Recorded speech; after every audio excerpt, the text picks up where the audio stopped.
Good evening friends. आज के current affair quiz में आपका स्वागत है। जैसा कि आप जानते हैं आज 17 तारीख है, तो 17 तारीख क्विज में आपका स्वागत है। आज का क्विज की शुरुआत करते हैं। उससे पहले कल मैंने आपसे एक प्रश्न पूछा था, उस प्रश्न को देखते हैं। प्रश्न था IMF के अनुसार वित्त वर्ष 2021-22 में भारतीय अर्थव्यवस्था का विकास दर क्या होगी। तो इसका सही जवाब है 8.8%। आइए जानते हैं इसके बारे में।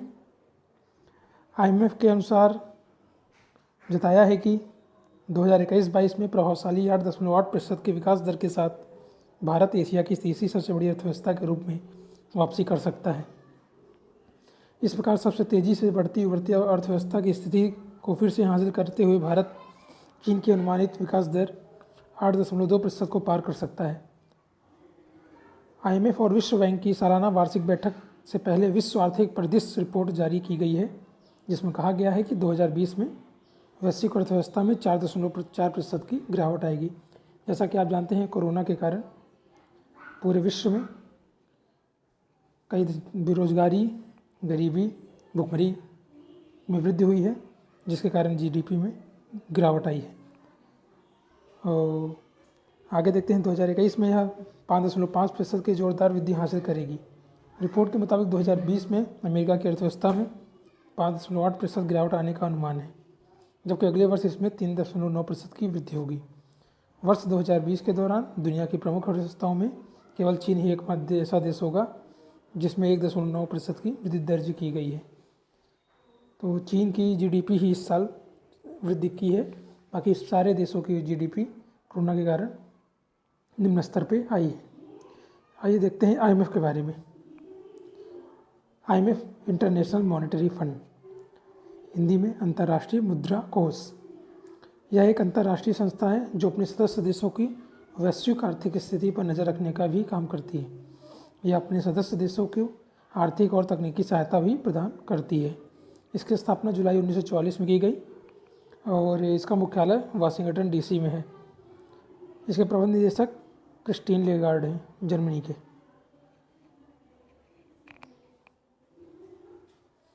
अब आइए अपने क्वेश्चन की ओर आते हैं। पहला क्वेश्चन है, हाल ही में समाचारों में देखा गया है थैलीसीमिया एक क्या है। आपके ऑप्शंस हैं त्वचा विकार है, अस्थि रोग है, रक्त विकार है, फेफड़े का विकार है। तो आप समझा सकते हैं आपका सही आंसर क्या है। तो आपका सही ऑप्शन है ऑप्शन C, रक्त विकार। आइए देखते हैं इसके बारे में। थैलेसीमिया एक आनुवंशिक रक्त विकार है जिसमें शरीर असामान्य या पर्याप्त हीमोग्लोबिन बनाता है। हीमोग्लोबिन लाल रक्त कोशिकाओं में पाए जाने वाला एक प्रोटीन वर्णक है और यह ऑक्सीजन को वहन करता है। जैसा आपको पता है, हीमोग्लोबिन के कारण ही रक्त का रंग लाल होता है। इसके लक्षण थकान, कमजोरी, त्वचा का पीला और धीमी वृद्धि है। और से समाचारों में इसलिए है क्योंकि केंद्रीय स्वास्थ्य मंत्री डॉक्टर हर्षवर्धन ने थैलीसीमिया रोगियों के लिए थैलीसीमिया बाल सेवा योजना के दूसरे चरण का भी शुभारंभ किया है। दूसरे चरण के तहत 4 स्वास्थ्य केंद्रों में प्रत्यारोपण केंद्र स्थापित किए जाने हैं, इसलिए चर्चा में है। आइए अब क्वेश्चन नंबर 2 की तरफ चलते हैं। क्वेश्चन नंबर 2 है, वर्ष 2020 का वन्य जीव फोटोग्राफर कौन है। Who is the wild life photographer of the year 2020। First option है फ्रांज लैंटिंग, सेकंड ऑप्शन है जिनोंग जी, थर्ड ऑप्शन है मरीना केनो, फोर्थ ऑप्शन है सर्गेई गोर्स्केव। तो आप बता सकते हैं। इसका सही ऑप्शन है ऑप्शन D, सर्गेई गोर्स्केव। आइए देखते हैं इसको कैसे। सर्गेई गोर्स्केव की रूस में एक पेड़ को गले लगाने वाली बाघिन की तस्वीर ने उन्हें वर्ष 2020 का वन्यजीव फोटोग्राफर का खिताब दिया है। उन्होंने रूस के सुदूर साइबेरियाई जंगलों में स्पष्ट रूप से परमानंद बाघिन की एक छवि ली है। फोटो का शीर्षक है आलिंगन। बाघ को एक पेड़ के गले लगाते हुए देखा जा सकता है। उन्होंने पेड़ों पर चिन्हों के लिए जंगल को छान मारा, जहां संदेश, गंध, बाल, मूत्र या खरोच के निशान मौजूद थे। इनकी घोषणा उसकी royal highness the Duchess of Cambridge द्वारा की गई थी। आप सब देखना चाहते हैं वो तस्वीर, मैं दिखाता हूँ आपको। ये तस्वीर है वर्ष 2020 की वन्य जीव फोटोग्राफर की, आलिंगन करती हुई बाघिन। आपको अच्छा लगा होगा। अब आते हैं क्वेश्चन नंबर 3 की तरफ। सेंटिनल-6 माइकल फिलिज उपग्रह निम्नलिखित से किस संगठन द्वारा लॉन्च किया जाएगा। यह एक उपग्रह है, आपको बताना है कि किस संगठन द्वारा इसको लॉन्च किया जाना है। इसके पहले ऑप्शन है नासा के द्वारा, नासा अमेरिका की एजेंसी है, स्पेसएक्स, इसरो भारत की एजेंसी है, या फिर रोस्कोसमोस। आप बताइए, किसी को पता है तो आप कमेंट कर सकते हैं। इसका सही आंसर है स्पेसएक्स एजेंसी। आइए देखते हैं इसके बारे में।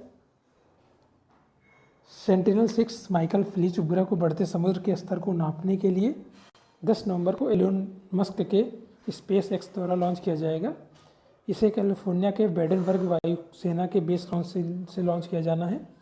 महत्व इसका यह है कि अंतरिक्ष यान जानकारी प्रदान करेगा जो शोधकर्ताओं को समझने में मदद करेगा कि जलवायु परिवर्तन पृथ्वी के समुद्र तटों को कैसे बदल रहे हैं और यह कितनी तेज़ी से हो रहा है, जिससे दुनिया का 1/3 से अधिक आबादी के आवास को खतरा होता है।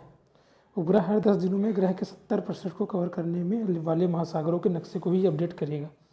यह उन्नत उपग्रह शक्तिशाली नए डिजिटल अल्टीमीटर से लैस होंगे जो ऊंचाई में मिलीमीटर स्केल परिवर्तनों का भी पता लगाते हैं।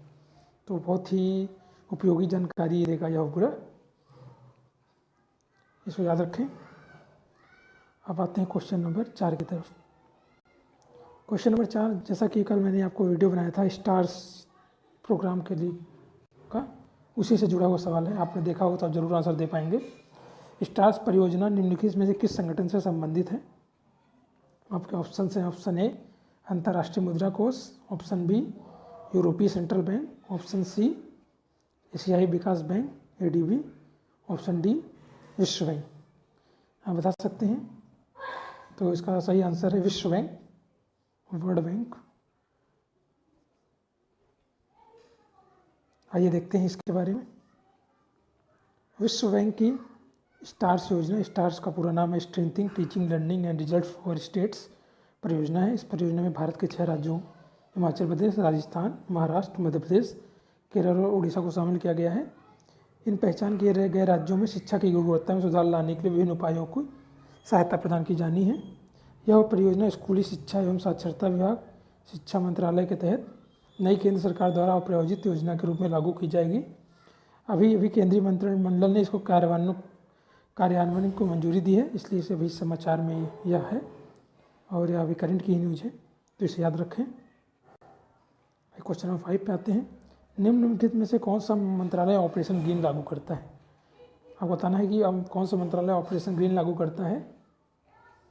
आपके फर्स्ट ऑप्शन है पर्यावरण और जलवायु परिवर्तन मंत्रालय, खाद्य प्रसंस्करण मंत्रालय, पृथ्वी विज्ञान मंत्रालय, या फिर कृषि और किसान कल्याण मंत्रालय।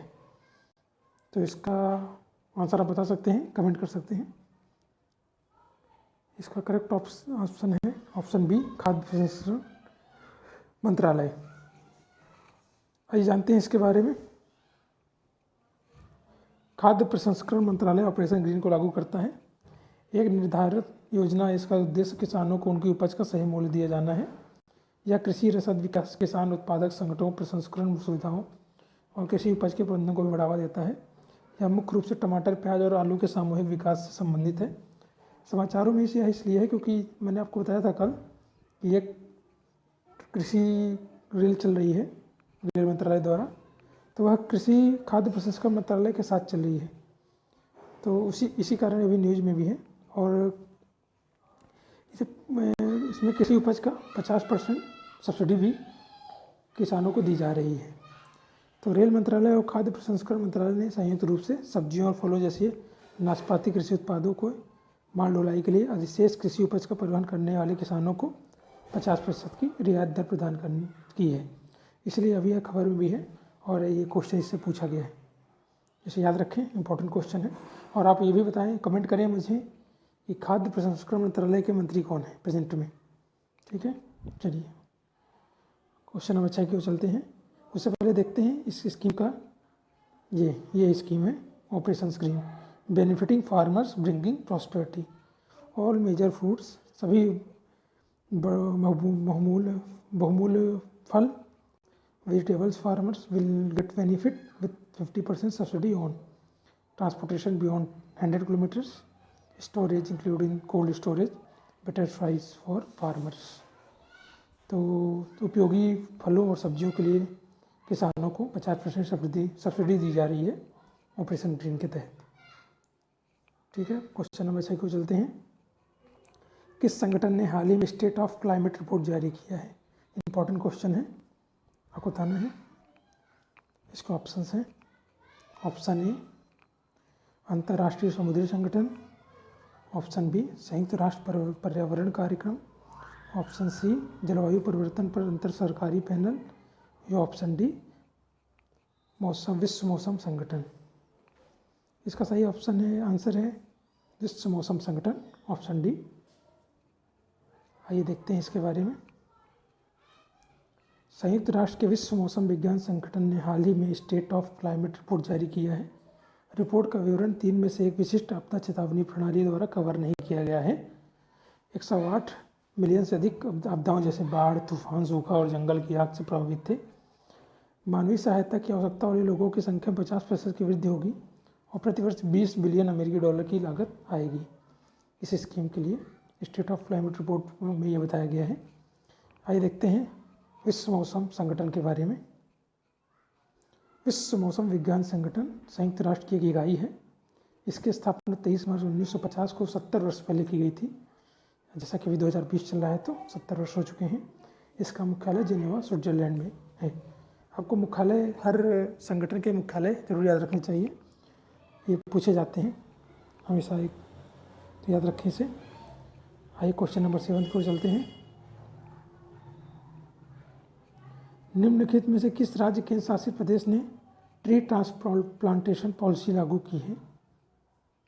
आपके ऑप्शंस हैं। Option A Uttarakhand, option B Puducherry, option C Punjab, option C New Delhi. बता सकते हैं। ट्री ट्रांसप्लांटेशन पॉलिसी, वृक्ष प्रत्यारोपण पॉलिसी, नियम। इसका सही आंसर है ऑप्शन डी नई दिल्ली। जानते हैं इसके बारे में। नई दिल्ली मंत्रिमंडल ने ट्री ट्रांसप्लांटेशन पॉलिसी को नई दिल्ली के मंत्रिमंडल की मंजूरी के बाद लागू किया है। पॉलिसी के बारे में नीति के तहत किसी भी निर्माण या विकास परियोजना के लिए उखाड़े गए 80% पेड़ों को अनिवार्य रूप से प्रत्यारोपित किया जाना चाहिए। नई प्रत्यारोपण नीति मौजूदा एक के अलावा होगी, जिससे प्रत्येक पेड़ के लिए 10 पेड़ लगाने का आदेश दिया गया है। विकास परियोजना के लिए 10 या उससे कम पेड़ गिनने पर नीति लागू नहीं होती है। यह अपनी तरह की पहली नीति है। नीति के तहत आक्रामक प्रजातियों को उन प्रजातियों की सूची से बाहर रखा गया है जिन्हें प्रत्यारोपित किया जाएगा। तो इसका सीधा मतलब यह है कि अगर दिल्ली में किसी भी स्थान पे 10 से ज़्यादा पेड़ गिराए जाएंगे तो उससे 10 गुना, कम से कम 8 से 10 पेड़ उससे ज़्यादा लगाने जाने का नियम बनाया जा रहा है। अगर किसी जगह पे बहुत ज़्यादा, किसी जगह पे निर्माण करने के कारण 20 पेड़ उखाड़े जाएंगे तो कम से कम वहाँ पे 150 से 200 पेड़ का उत्सर्जन किया जाना चाहिए, लगाया जाना होगा। ये नियम बनाया गया है। तो काफ़ी अच्छी चीज़ है, क्योंकि दिल्ली में पोल्यूशन ट्रांसपोर्टेशन के कारण बहुत रहता है, इसलिए वहाँ पे ये पॉलिसी बहुत ही ज़रूरी थी। तो अब आते हैं क्वेश्चन नंबर 8 की तरफ। क्वेश्चन नंबर 8, निम्नलिखित में से किस समुद्र तट को अंतर्राष्ट्रीय ब्लू फ्लैग प्रमाणन प्राप्त हुआ है? आइए ऑप्शन देखते हैं इसके। राधानगर, तरकरली, मरीना बीच, पालोलेम। तो इसका सही ऑप्शन है ऑप्शन ए राधानगर। आइए जानते हैं इसके बारे में। अंडमान निकोबार द्वीप समूह के राधानगर समुद्र तट को अंतर्राष्ट्रीय स्तर पर जूरी ने प्रख्यात सदस्यों अर्थात IUCN, UNWTO, UNEP, FEE द्वारा ब्लू फ्लैग प्रमाण प्राप्त हुआ है। कुल 8 समुद्र तटों को प्रमाण पत्र दिया गया है और जिनमें अन्य 7 समुद्र तट गुजरात में शिवराजपुर हैं, दीव में घोघला तट, कर्नाटक के कासरकोड, पादुबिड़ी के समुद्र तट, केरल में कप्पड़ तट, आंध्र प्रदेश के रुषिकोंडा तट, उड़ीसा में गोल्डन तट को दिया गया है। ब्लू फ्लैग प्रमाणन, ब्लू फ्लैग एक मान्यता प्राप्त स्वैच्छिक इको लेवल है जो समुद्र तट, मरीना या स्थायी नौका विहार पर्यटन ऑपरेटर को दिया जाता है और किसी समुद्र तट को ब्लू फ्लैग का दर्जा पाने के लिए 33 मानदंड को पूरा करना जरूरी है। तो कुल मिला के 8 तटों को दिया गया भारत में, उनमें से एक राधानगर अंडमान निकोबार का भी है, याद रखें इसको। क्वेश्चन नंबर 9 है, प्रधानमंत्री नरेंद्र मोदी ने देश के ग्रामीणों के लिए कौन सी योजना लॉन्च किया है? अभी कुछ दिनों पहले एक बहुत ही बड़ी योजना लॉन्च की गई है। आपके ऑप्शंस हैं, ऑप्शन ए स्वामित्व योजना, ऑप्शन बी स्वर्ण योजना, ऑप्शन सी वृद्ध पेंशन योजना, ऑप्शन डी ऋण योजना। इसका सही आंसर है ऑप्शन ए स्वामित्व योजना। आइए देखते हैं स्वामित्व योजना के बारे में। प्रधानमंत्री नरेंद्र मोदी ने देश के ग्रामीणों के लिए स्वामित्व योजना का शुभारंभ किया है। इस योजना का उद्देश्य ग्रामीणों को स्वामित्व कार्ड या संपत्ति कार्ड प्रदान करना है, जिससे दलित, पिछड़े और गरीब भाइयों को बहुत मदद मिलेगी। इसका मेन उद्देश्य है कि जो भी ग्रामीण इलाकों में रह रहे हैं, जिनके पास अपनी ज़मीन के पता है कि उनकी ज़मीन ये है लेकिन उसका कोई कागज़ उनके पास नहीं है और सरकारी चीज़ों में, सरकारी लाभों के लिए दस्तावेज बहुत ज़रूरी है, तो स्वामित्व योजना इसके लिए लाई गई है। वैसे मैं स्वामित्व योजना पे एक विशेष वीडियो बनाऊंगा और उसके होने वाले फ़ायदों का भी उसे वर्णन करूंगा, उसको ज़रूर देखिएगा। ये आपकी स्वामित्व योजना है, पंचायती राज मंत्रालय और भारत सरकार के सहयोग से ये योजना लॉन्च की गई है। अब आते हैं आज के क्वेश्चन की ओर। Question of the day, question आज का है, हाल ही समाचारों में देखा गया है बायोफोर्टिफिकेशन शब्द, ये शब्द किससे संबंधित है? आपको बताना होगा बायोफोर्टिफिकेशन शब्द किससे संबंधित है और इस कहाँ यूज किया जा रहा है।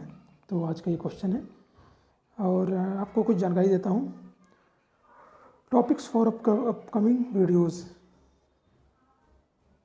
आने वाली वीडियोस के लिए कौन कौन से टॉपिक पढ़ाए जाएंगे आप याद रखें, देखें। पहला तो स्वामित्व योजना, मैंने आपको बताया स्वामित्व योजना पे भी एक वीडियो आएगा, उसे ज़रूर देखिएगा। फिर होगा नोबेल पुरस्कार, अभी जैसा कभी कुछ दिनों पहले ही नोबेल पुरस्कार 2020 प्रदान किया गया है, उस पर पूरा डिटेल वीडियो आएगा अच्छे से, उसे ज़रूर देखें। फिर आएगा जोजिला टनल, जोजिला अभी एक आपने सुना कि अटल टनल का उद्घाटन हुआ है, अब जोजिला टनल का निर्माण किया जाना है, तो उसके बारे में देखेंगे कि क्या क्या सरकार उसके लिए क्या नियम है और कैसे कैसे उसको निर्माण किया जाना है और क्या क्या उसके हमें उससे प्रॉफिट होगा जम्मू कश्मीर के लोगों को। तो पूरा इस पर अध्ययन करेंगे जोजिला टनल के बारे में। और यूपी पीछे 2020 प्रीलिम्स के महत्वपूर्ण प्रश्न, मतलब प्रश्न तो कई सारे हैं, लेकिन कुछ ऐसे प्रश्न जो हमेशा हर तरह से आते हैं, बस हर बार उनके शब्दों का बदल जाते हैं, लेकिन हमेशा वो उन तरह के प्रश्न को पूछा जाता है, तो उन पे गौर करेंगे। तो उस पर एक वीडियो आएगा। उसके बाद आपको जो भी टॉपिक पे, जिस भी टॉपिक पे नॉलेज चाहिए या आपको जानना है, तो आप कमेंट कर सकते हैं, मैं उन पर भी वीडियो बना दूँगा, तो आपको उससे भी जानकारी मिल जाएगी। तो आज का वीडियो ख़त्म हुआ और क्वेश्चन का आंसर ज़रूर करें। फिर मिलते हैं कल नए वीडियो के साथ।